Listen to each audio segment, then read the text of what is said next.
రాజకీయం జనాలను పిచ్చోళన చేస్తూ అభాసుపాలు చేస్తోంది. ఒకప్పుడు ఫైర్ ఉన్న ఆ పోలీస్ ఆఫీసర్ నేడు ముసుగుతో ముద్దాయిగా నిలబడే పరిస్థితికి తీసుకొచ్చింది. నోట్ల రద్దు సమయంలో ఓ కేంద్ర ప్రభుత్వం ఉద్యోగిపై చేయి చేసుకున్న నాటి సీఐ దేశవ్యాప్తంగా వైరల్ అయ్యారు. జేసీ బ్రదర్స్ పై మీసం మెలేసిన ఫైర్ ఆఫీసర్ గా పేరు తెచ్చుకున్నాడు. నేడు ఆ ఆఫీసర్ రాజకీయాల్లోకి వచ్చి అభాసుపాలయ్యారు. 5 ఏళ్ల క్రిందట గోరంట్ల మాధవ్ కు జరిగింది పిలిచి టికెట్ ఇచ్చారు. 5 ఏళ్ల తర్వాత టికెట్ ఇవ్వలేని పరిస్థితికి దిగజారారు. రాజకీయ పిచ్చితోనే విధేయత ప్రదర్శించారు. చివరకు నేడు కటకటాల్లోకి వెళ్లారు. రాజకీయ పిచ్చితో జీవితం నాశనం చేసుకుంటున్న వాళ్లకు గోరంట్ల ప్రత్యక్ష ఉదాహరణగా చెప్పుకోవచ్చు. దీని గురించి మరింత సమాచారం మా ప్రతినిధి శ్రీనివాస్ లైవ్ ద్వారా అందిస్తారు. శ్రీనివాస్, చెప్పండి. Okay, thank you. అయితే రాజకీయాలు అనేది ఒక చదరంగం అని రాజకీయాల్లో తలపండిన పండితులు కూడా చెప్తుంటారు. అంటే రాజకీయాల్లో ఎప్పుడు ఒక సైనికుడు చనిపోతాడో, లేదంటే చెక్ పెడుతుంటారో, లేదంటే ఇటువైపు అటువైపు ఎన్నో ఎత్తుగడలు ఉంటాయి. అదే రాజకీయాలకు ఉన్న క్రేజర్ లాంటిది అనమాట. కానీ రాజకీయాల్లో ఉన్న క్రేజ్తో చాలామంది కూడా తమ ఆస్తులు కూడా పోగొట్టుకున్న పరిస్థితులు ఉంది. కొందరి మీద తమ ఎన్నో ఉద్యోగాలు రాజకీయ క్రేజ్తో కూడా ఉద్యోగాలు కూడా పోగొట్టుకున్న పరిస్థితి చూస్తున్నాం మనం. ఇదే కోవలకు చెందుతాడు అనంతపురం జిల్లాకు చెందిన రాజకీయ నేత, వైసీపీ మాజీ ఎంపీ గోరంట్ల మాధవ్. యాక్చువల్ చెప్పాలంటే అతనికి పోలీస్ శాఖలో అతను ఒక ఎస్ఐగా తన ప్రస్థానాన్ని ప్రారంభించాడు. అంటే కర్నూలు జిల్లాకు చెందిన కురుబ సామాజిక వర్గకు చెందిన గోరంట్ల మాధవ్ వచ్చేసి అతను అనంతపురం జిల్లాలో ఎస్ఐగా తన ప్రస్థానం మొదలుపెట్టాడు. దాంతో కూడా అతను పదోన్నతి పొంది కూడా సీఏగా కూడా అక్కడ అనంతపురం జిల్లాలో గోరంట్ల మాధవ్ సీఏగా కూడా ఎంతో కాలంగా విధులు నిర్వహించారు. అయితే అతను సీఏగా ఉన్నప్పుడు అతను అనంతపురం జిల్లాలో గోరంట్ల మాధవ్ అని పేరు చెప్పగానే ఎవరు తెలియని పరిస్థితి ఉండేది. అంటే అతను ఒక విధంగా చెప్పాలంటే సినిమాను తలపించేలా కూడా అతను గోరంట్ల మాధవ్ అక్కడ ఎంతోమందికి రౌడీలు కావచ్చు, ఇతర కొంత రాజకీయ నేతలకు కావచ్చు, అతను తనదైన శైలిలో కౌన్సిలింగ్ ఇచ్చేవాడు. అతను ముందుగానే ఒక మైండ్ సెట్ ప్రకారం కూడా తను చేసే ఏదైతే పోలీసు చర్యలు ఉన్నాయో, పోలీస్ కౌన్సిలింగ్ ఉందో అది మీడియాకు విడుదలకు చెప్పేసి ముందనే కూడా ఒక హల్చల్ చేసేవాడు. అలా అతనికి మటుకు అనంతపురం జిల్లాలో ఒక పోలీసు సీఏగా మటుకు మంచి క్రేజ్ ఉండేది. ఇలాంటి సమయంలో అతనికి ఒక్కసారిగా కూడా రాజకీయాల వైపు అతను అడుగులేశాడు.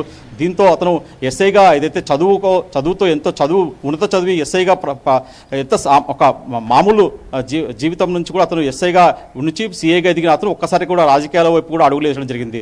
స్థానిక అనంతపురం జిల్లాకు చెందిన తోపుదుర్తి ప్రకాష్ రెడ్డి ద్వారా కూడా అతను సీఏగా ఉంటూనే అతను జగన్ సమక్షంలో కూడా వైసీపీ కండువా కప్పుకున్నాడు. దాని తర్వాత అతను పూర్తిగా తన ఉద్యోగాలు కూడా రాజీనామా చేసి రాజకీయాల వైపు అడుగులేశాడు. దాని తర్వాత కూడా 2019లో మటుకు అతను ఒక సీఏగా తన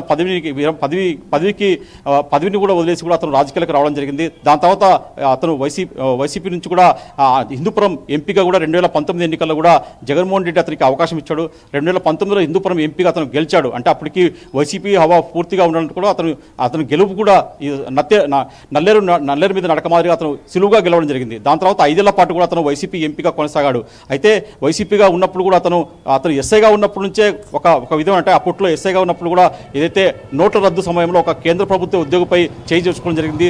దాని తర్వాత మటు కూడా అతను అప్పటి ఎంపీ జేసీ దివాకర్ రెడ్డి చేసిన వ్యాఖ్యలు ఏదైతుందో అతను పోలీసులు శాఖ పైన చేసాడో దానిపైన కూడా అతను పోలీసులు బూట్లు డాక్తారని చెప్పేసి ఏదైతే అప్పట్లో జేసీ దివాకర్ రెడ్డి వ్యాఖ్యలు చేశాడో దానికి కౌంటర్స్ కూడా పోలీసులు అంటే నిజాయితీతో పనిచేస్తారని చెప్పేసి కూడా అతను ఎంతో ఘాటుగా విమర్శలు చేయడంతో ఒక్కసారిగా అతను జాతీయ మీడియా స్థాయిలో కూడా జాతీయ స్థాయిలో చర్చించమయ్యాడు. ఇలాంటి నేపథ్యంలో అతను పోలీస్ శాఖ నుంచి ఒక్కసారిగా రాజకీయాల వైపు వచ్చాడు. దాని తర్వాత కూడా అతను హిందూపురం ఎంపీగా గెలిచాడు. 2019 నుంచి కూడా 2024 వరకు కూడా అతను ఎంపీగా కొనసాగాడు. అయితే ఎంపీగా ఉన్నప్పుడే అతని మీద కొన్ని అభియోగాలు వచ్చాయి. సీఏగా ఉన్నప్పుడు అతను ఒక టైపు సీఏగా ఉండే అతను రాజకీయాలు వచ్చి కూడా అతను కూడా పెద్ద దుమారం లేపాడని చెప్పుకోవచ్చు. ఎందుకంటే రాజకీయాలు ఉన్నప్పుడు అతను ఒక మహిళతో అతను ఏదైతే ఉన్నాడో అతను న్యూడ్ వీడియో కూడా అతనిది బయటికి రావడంతో కూడా ఒక్కసారిగా గోరంట్ల మాధవ్ పోలీస్ శాఖ నుంచి రాజకీయాల్లో కూడా వచ్చినా కూడా ఒక్కసారిగా ట్రెండ్ అయిపోయాడు. అంటే రాజకీయాల్లో ఉండి ఒక ఎంపీగా ఉండి కూడా అతను న్యూడ్ వీడియో బయటికి రావడంతో అది మొత్తం చర్చనీయాంశం ఇది. దాని తర్వాత కూడా వైసీపీ అధినేత జగన్మోహన్ రెడ్డి కూడా దీని మీద సీరియస్ అయ్యాడు. దాని తర్వాత 2019 నుంచి 2024 ఉన్న అతని రాజకీయ భవిష్యత్తు ఒక్కసారిగా టర్నప్ అయిపోయిందని చెప్పుకోవచ్చు. 2024లో అతన్ని ఏదైతే జగన్మోహన్ రెడ్డి దగ్గరకు తీసి అతనికి హిందూపురం సీటు పిలిచి ఇచ్చాడో దాని తర్వాత వైసీపీ అధినేత జగన్మోహన్ రెడ్డి అతన్ని కూడా రాజకీయాల నుంచి దూరంగా పెట్టడం జరిగింది. 2024 సంవత్సరంలో అతనికి రాజకీయంగా ఎలాంటి అవకాశం కూడా ఇవ్వలేదు. కనీసం ఎంపీ కాదు కదా, ఎమ్మెల్యే స్థానం కూడా అతని ఎంత బతిమలాడి కూడా ఇవ్వలేని పరిస్థితి నెలకొంది. అతను రాజకీయాల నుంచి కూడా దూరం కావాల్సి వచ్చింది. దాని తర్వాత చూసుకుంటే ఇటీవల రాజకీయాల నుంచి అతనికి ఎన్నికల్లో అవకాశం లేకపోవడంతో అతను వైసీపీ నుంచి కొద్దిగా దూరం ఉండాల్సిన పరిస్థితి నెలకొంది. దాని తర్వాత కూడా అప్పుడప్పుడు అతను మీడియా సమావేశాలు పెడుతూ కూడా అతను వైసీపీ అధినేత జగన్మోహన్ రెడ్డి కన్సర్న్లో పడాలని చెప్పి చూస్తూ ట్రై చేసి వస్తున్నాడు. కానీ ఒక్కసారిగా అతని రాజకీయ భవిష్యత్తు అంధకారంలో పడిపోయిందని చెప్పుకోవచ్చు. ఈ నేపథ్యంలోనే ఇటీవల జరిగిన ఏదైతే నిన్న రెండు రోజుల క్రితం జరిగిన ఏదైతే గుంటూరులో చేబ్రోలు కిరణ్ అనే వ్యక్తి టీడీపీ కర్త ఎవరు ఉన్నారో అతను జగన్మోహన్ రెడ్డికి సంబంధించిన అతని కుటుంబం పైన కూడా అసభ్య పదజాలంతా కూడా అతను సోషల్ మీడియా వేదికగా దూషించారు. దీనిపైన కూడా టీడీపీ అధినేత రియాక్ట్ అయ్యారు. అతని మీద అతను ఎంత పార్టీ నుంచి సస్పెండ్ చేశారు. దాని తర్వాత కూడా గుంటూరు పోలీసులు కేసు నమోదు చేశారు.